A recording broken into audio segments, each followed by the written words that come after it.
18 de octubre vamos a estar recordando a, claramente, San Lucas Evangelista, y por eso hemos convocado a nuestro querido amigo ya de la casa, el padre Pablo Ureta, quien es miembro allí de la Escuela de Iconografía San Lucas, con quien vamos a conversar justamente sobre el santo de hoy. ¿Cómo te va, padre Pablo? Buen día y feliz día, San Lucas.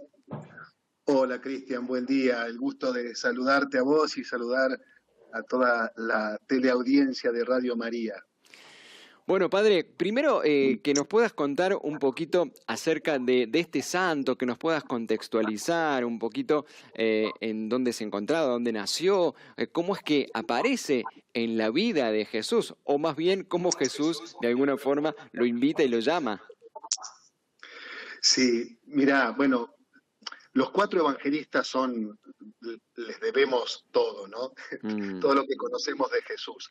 Pero con Lucas pasa algo muy particular y muy interesante, que podemos decir que nos acerca también, o se acerca a nuestra experiencia. Y en primer lugar es que Lucas no fue discípulo directo de Jesús. ujú. No estuvo con Jesús mientras Jesús vivía eh, allá en Galilea, ni en Jerusalén, sino que Lucas lo va a conocer a través de la comunidad, a través de la iglesia. Primera cosa que me parece linda porque en eso compartimos esa misma realidad. Y Lucas, que es un médico, un hombre culto, un hombre erudito, era médico, y eso lo sabemos porque San Pablo lo va a llamar así, ¿no? En la carta a los Colosenses habla de mi querido médico, ¿no? Mi querido amigo médico Lucas. Eh, Nace en la zona de Siria, ¿no? En Antioquía, no se me venía el nombre, en Antioquía de Siria. Y allí se va a unir a la comunidad cristiana y va a ser un estrecho colaborador de San Pablo. ¿Mm?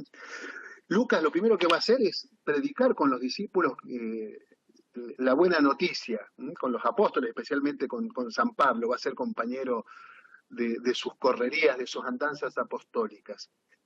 Y después, muy posiblemente tras la muerte de San Pablo, Lucas va a ir dejando testimonios, y como era un hombre con instrucción, un hombre, como decía, culto, va a decidirse a escribir, a poner por escrito lo que él ha recogido de los testigos oculares, los testigos directos de la vida de Jesús. Es decir, Lucas va a hacer podríamos decir nosotros, un trabajo de investigación Ajá. para poder transmitir de manera ordenada eh, todo lo que sabe acerca de la persona de Jesús.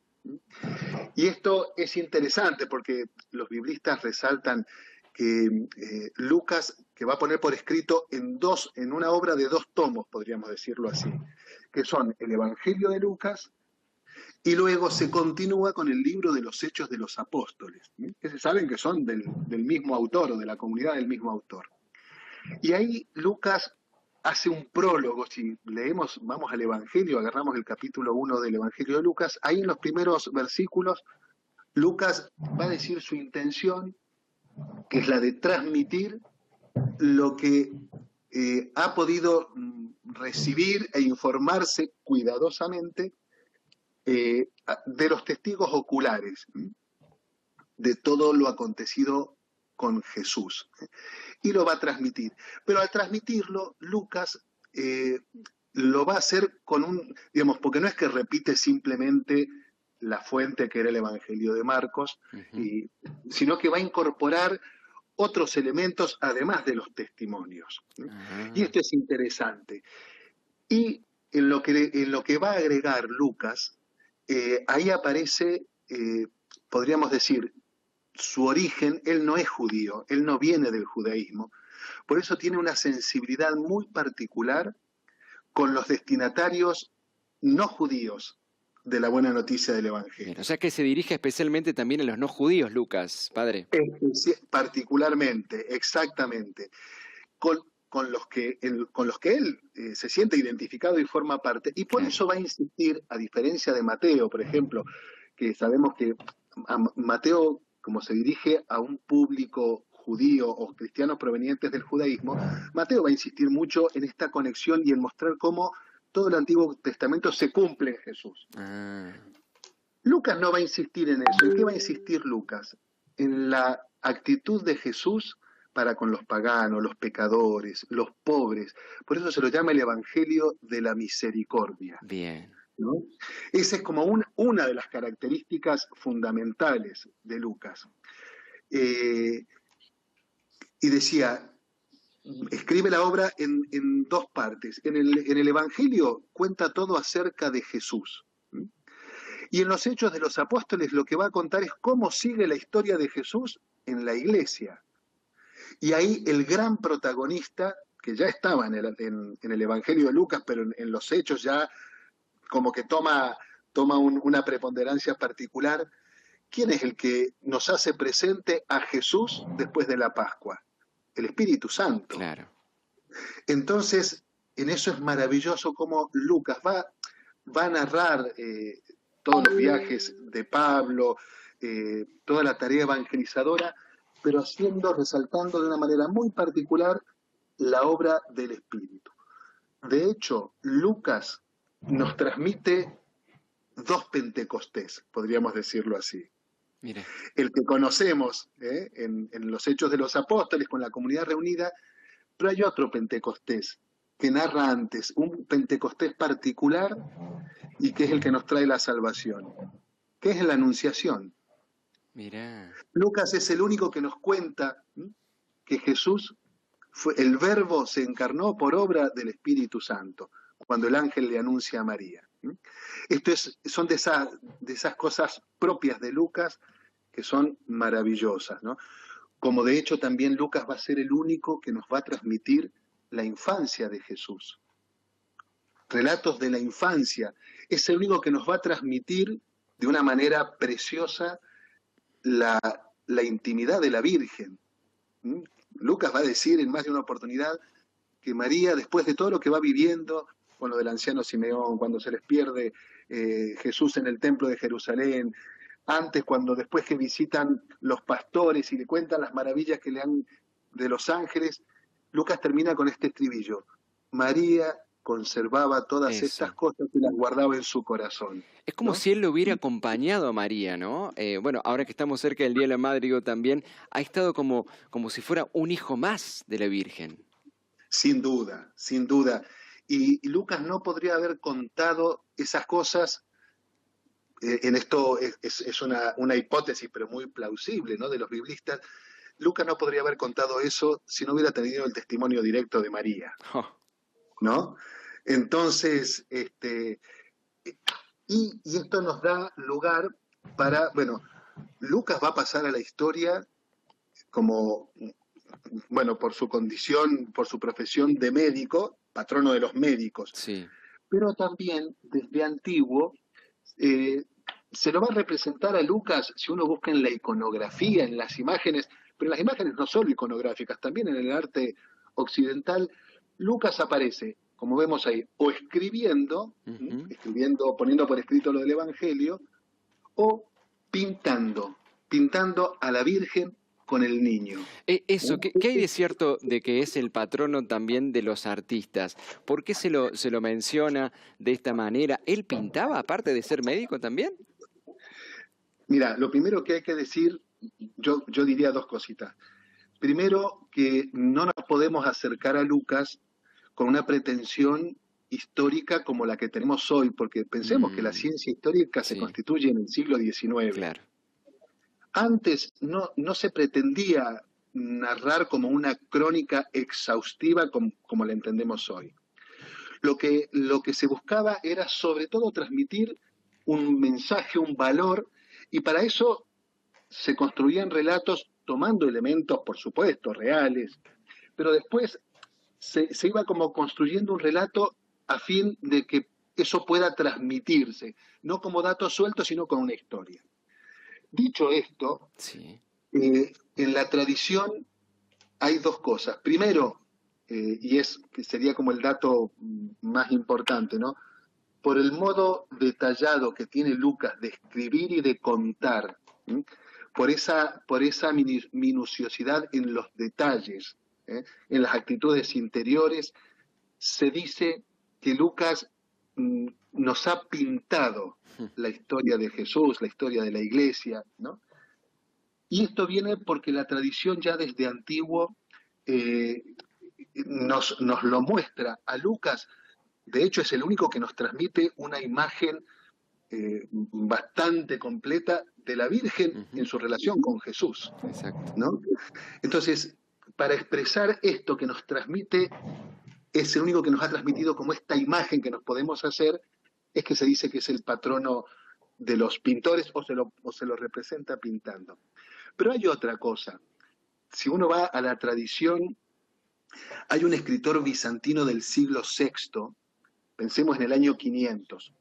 Ni vos ni yo habíamos nacido Sí. todavía, Cristian. Pero un escritor bizantino llamado Teodoro el Lector, él cuenta y él lo describe a Lucas pintando, o sea, fíjate que ya como muy desde antiguo. Y este Teodoro el Lector va a contar que allá por el año 240, en el siglo III, la emperatriz romana de Occidente, Licinia Eudocia, había enviado desde Jerusalén un icono de la Virgen María pintado por el apóstol, por Mirá. Lucas. O sea, es un testimonio muy antiguo. Me parece importante que podamos decir, a ver, esto no significa que Lucas se dedicaba a la pintura. Podría haberlo hecho, no lo sabemos. Lo que sí, la tradición ha querido identificarlo de esta manera para decirnos que Lucas nos transmite no Exacto. solo conceptos o predicaciones, sino que nos transmite una imagen, y no solo de Jesús, sino de la Virgen, sobre todo, porque es el que Exacto. más nos va a hablar de la Virgen, ¿no? Por eso uno también entiende que cuando ve un ícono, que no es una pintura nada más, ve mucho más allá de lo que se puede percibir, y en esto aprovecho para que vos brevemente nos puedas decir algunas palabritas sobre lo que también ustedes como Escuela Iconográfica San Lucas llevan adelante. ¿Qué es un ícono y qué podemos encontrar en el ícono? No es solo una pintura, hay algo más. Bien, sí, y de hecho nuestra escuela tiene como patrono a San Lucas, ¿no? El patrono de los iconógrafos, porque, eh, por- porque primero el icono es una imagen sagrada, y como imagen sagrada busca hacer presente aquello que representa, ¿no? Este es un concepto muy, muy oriental y muy rico que la Iglesia en el primer milenio lo tuvo como muy fuerte, ¿no? Muy claro en toda la Iglesia. Después Occidente se corrió un poquito de eso, pero un icono es una imagen sagrada que nos hace presente al personaje representado, Jesús, la Virgen, los santos, que está construida la imagen con una técnica y una perspectiva muy particular, que lo que busca procurar no es una representación naturalista de los personajes ni de los paisajes, sino un modo de figura estilizada con una perspectiva que sale al encuentro de quien lo contempla. Por eso es que los iconos no tienen fondo, digamos, no tienen como profundidad, no tienen esa perspectiva de la pintura naturalista, porque buscan generar esta experiencia que quien se pone frente a un icono se deja mirar y se deja contemplar por la figura representada. Qué ¿No? fuerte. Cuando uno mira, en realidad está siendo mirado. Mirado, qué fuerte. Y junto con eso, lo de Lucas, ¿no? La iconografía busca transmitir con colores y líneas la verdad de la fe, basada en la palabra de Dios y en la revelación. Claramente. Por lo tanto, el icono no es tanto una inspiración personal de cómo yo me imagino las cosas o cómo me gustaría representar, sino que, de hecho, en la Iglesia desde los primeros siglos, en los primeros siglos la teología Y los santos padres que hacían teología, se dice de rodillas, porque hacían teología orando, también la teología se hacía a través de las imágenes. Por eso era tan importante el modo de representarnos. Y en esto, bueno, nuestra escuela se siente llamada a poder ofrecer eso, ¿no? A través del servicio de la iconografía, como un modo de evangelizar, como un modo de invitar a la oración y a la espiritualidad. Qué maravilloso todo esto, Padre, que uno no se deja de sorprender cuánto nos va mostrando el Señor. Y para quienes quieran conocer un poquito más, ¿dónde pueden conocerlos a ustedes? ¿A través de alguna página web? ¿A través de algún Facebook? Contanos, Padre. Sí, tenemos Facebook, tenemos Instagram, Escuela de Iconografía San Lucas, Córdoba. Perfecto. Lo ponen así y ahí pueden entrar y ver todo lo que... Hay imágenes de la escuela, de nosotros trabajando, de los trabajos que realizamos allí, de los encuentros orantes que hemos realizado y ofrecemos cada tanto. Bueno, ahí pueden informarse. Bueno, Padre, gracias realmente. Y para terminar, 3 puntitos que te parecen como que resumen, por supuesto que es mucho más, pero por lo menos en 3 puntitos para resumir, quienes hoy están escuchando y están diciendo, bueno, estamos celebrando San Lucas, bueno, ¿con qué me quedo? 3 puntitos. 3 de las muchas cosas. Lucas nos transmite y hace mucho hincapié en la importancia de la oración, por eso nos lo muestra muchas veces a Jesús orando. Bien. ¿No? Como una invitación, un modo de acercarnos a Jesús y participar de su propia oración. En esta línea también insiste, que es la segunda cosa, el Evangelio de Lucas es el Evangelio de los pobres, porque es el Evangelio también de la misericordia, ¿no? Pero Lucas tiene esta sensibilidad particular de mostrarnos a Jesús en su actitud para con los pobres, los pecadores, como una característica esencial de Jesús. Y la tercera, que no es que sea la última, pero nos acerca a la intimidad de la Virgen. Ahí está, ¿no? Qué lindo. Entonces a Lucas le tenemos que agradecer lo que conocemos de la Virgen María, y de su relación con Jesús y con la comunidad. Sí, Señor. Esas 3 cositas.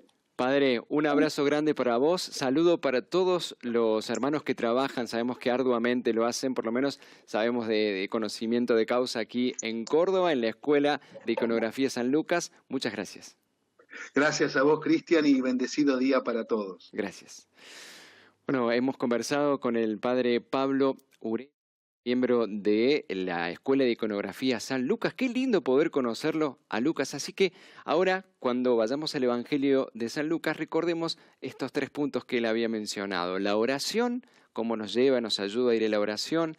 El Evangelio de la misericordia, allí en el encuentro con los textos que nos manifiestan claramente. Allí tenemos la parábola del hijo pródigo, el dracma perdido, bueno, distintos textos que nos ponen en contacto con la misericordia, y también San Lucas, con todo su cariño, con su profundidad, con su investigación y con su testimonio, nos pone allí como esta imagen que ustedes están viendo, los que pueden hacerlo a través de Radio María TV.